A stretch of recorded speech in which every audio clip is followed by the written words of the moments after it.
It was a beautiful July day at Glen Haven Beach. The water was completely still. So the kids got in. Sophia got in along with a couple of her friends. The kids were playing in the water about 2 or 3 feet from the shore when all of a sudden, my friend yelled, "Sophia's floating on the raft." We're all trying to swim towards her, and she just kept on going, just like a little sail. I mean, and no matter how close we got, it was like she was still 10 feet away. Sophia was on the inflatable unicorn with nothing but her bathing suit and sunglasses.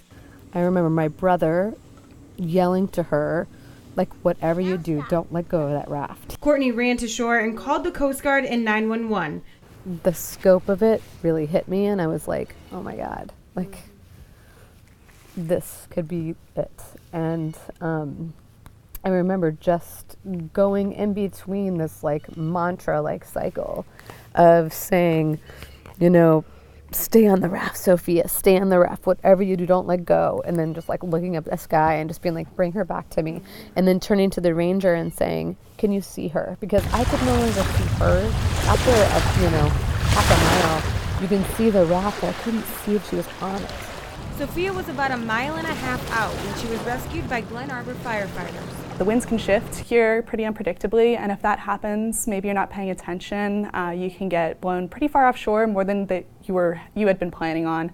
So if you do have to take it to the beach, one of the suggestions would be to attach a rope to it and have an adult hold the other end. That way, if it does float away, it can get pulled back in quickly. While the Coast Guard didn't have to launch in Sophia's situation, they say they do get a lot of calls about stranded inflatables. So what can really assist us in trying to minimize those search and rescue efforts and trying to figure out if there actually is a distress situation is if people just take a black Sharpie, write their name and number on it. That way, if someone calls in that they found this swan or this duck in the middle of the lake, that then we're able to contact the owner and really determine if there is a distress situation going on. In Grand Traverse County, Brittany Beauty, 7 and 4 News.